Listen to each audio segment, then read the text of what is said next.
Hi, in this video, I want to talk about how you can avoid flat markets, aka range markets, which carry the most important uncertainty and unpredictability of the markets. Actually, this is why you need to learn to find range markets, markets without a specific trend, in order to avoid trading at this time, in order to limit your losses. After all, you yourself realize that the biggest movements, the biggest profits, occur when the market is in a clear trend. First, the market is more predictable. You understand what to expect next in the short and medium-term trend. And secondly, your risks are much lower, because even in the case of a trend correction, and if your stop loss is triggered, you won't lose as much money. It doesn't work that way with consolidated markets, with range markets. First, it is difficult to clearly define the moments of bounces and reversals in a consolidated market, but it seems to them that we can expose resistance support levels and trade strictly from resistance support levels. But we do not know, first of all, at what moment this flat will stop, at what moment just one of the levels will be broken, and it will happen sooner or later. The market cannot move endlessly between two horizontal levels. And we also don't know how the market will move inside these levels. That is, there can be bounces in and out before reaching key resistance support levels. That is why I advise many, especially beginners, to learn to avoid flat markets and learn to find only trends and trade only inside trends for now, until you definitely know how to feel and understand the market. And today, in this video, I want to give you a few ways that will help you clearly find flat markets and not make trades in them.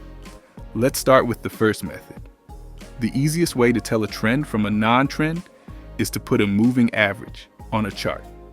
We can set a moving average, we can set a moving average, we can set a moving average, we can set an exponential moving average. Let's set it to exponential. And we need to set the period not fast, but long. For example, 200. In this case, the moving average will show the values for the last 200 candles. And if we put it out there, we can see more accurately what's happening in the market. The key thing we need to pay attention to is the direction of the moving average. If it's flat, if we have a flat line, it's a flat market. And we in this kind of market need to avoid making deals. It does not matter whether it will be a short flat with such small movements or a long flat without a clear trend. The line will still be straight. And the easiest, most obvious way to distinguish a flat from a trend is to set a 200 moving average. If it is horizontal or similar to horizontal, it is better not to conclude deals at this moment. And let's now see how the moving average will look during a clear trend. Here, for example, we have a downtrend. Here we see that the line is uneven, it has a clear slope. And when the line has a clear slope, it tells us that there is a trend in the market. Here, we have found a stronger trend, and the stronger the trend, the stronger the sloping line will be. There is a downtrend here. The stronger this trend, the stronger the downtrend line. Again, the presence of this trend, this sloping line, does not tell us that we should enter a sell or buy trade right now. It simply marks the zone where we need to consider trades down, especially if the chart is under the 200-day moving average. The second way to distinguish a flat from a trend is to go to an older time frame. For example, in this case for us 1 day, and expose support and resistance levels. If we can set a clear support level or a clear resistance level on the current lows, like in this case, then we are dealing with a flat market. There's no clear direction here. The chart oscillates between resistance support levels, between horizontal levels. On small time frames, it won't always be visible. As you can see, we just watched this same chart on a small time frame, and there were local trends, local price changes, and so on. And here we can clearly see that, in fact, this is a flat, and such a situation is best avoided. Here, for example, on the trend chart, when we have the price of Bitcoin from April through June on this period, we had a clear uptrend. Here we cannot build any support and resistance levels because the chart is constantly updating the highs and lows. Okay, Let's move on. The next way to distinguish between trend and flat is to use volume indicators. For example, the simplest indicator is average true range, a trading volume indicator. It will show a high value during trending sharp movements. During a flat period, it will show a low value, a lack of trading. What does the average true range indicator show? It shows the actual trading volume in the market. The higher this indicator, the higher the trading volume, and the more deals are concluded.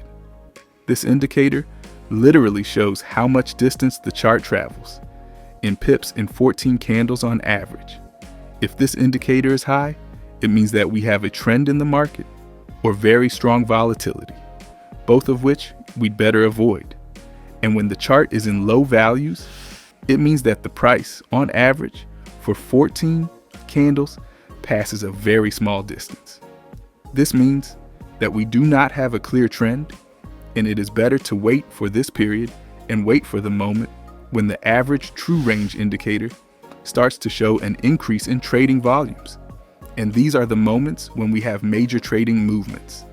I also have a video on my channel on how to use average true range to find exactly the beginning of a trend so that you don't miss new trends, make the most of them, and make trades.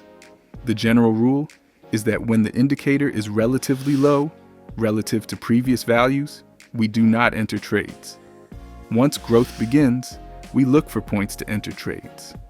Again, the growth of this indicator does not say that the price will rise. It says that volatility is growing in the market. Trading volume is growing, and the trend can start either up or down. The next volume indicator that can help us with this task is the volume indicator. This indicator also intersects with ATR indicators. It is less visual, but besides showing the current volume in the market, it can also indicate the direction of the next trend. As you can see, when there are more green candles, it indicates that the market is more likely to start trending upwards, and vice versa. When candles are long and they are mostly red, it means that we have predominantly red candles, predominantly falling, even though it is flat. The difference between high volatility and flat will be the same as on the ATR chart. As you can see here, when the indicators are large, there's a large trading volume in the market. We have the chart moving in trends, first in a downtrend, then in an uptrend. When the indicators fall and the volume in the market becomes small, the chart most often goes flat. So you can use these 4 simple tools to trade them with any strategy. I'll remind you again that this is not a particular strategy. We're not looking for specific entry points here. We only understand the area in which we can trade and make profitable trades predictable. And in what area are we better off refraining from trading? So you can use these tools in conjunction with the strategy you normally use. Only by these 4 instruments. By moving average, higher time frame, GJ, ATR, and volume, we define flat zones. And in such flat zones, we do not make deals. And when all indicators show that it is a good moment to make deals, to use the trend, at such moments, we are already looking for a specific signal to enter according to the main strategy. Be sure to try these tools in your trading, and you will see that it is during trends that you make the most profit. And it is during the trends that the risks of getting a loss are high on the stop loss. It is limited, simply because you will rarely see sharp pullbacks to the opposite side.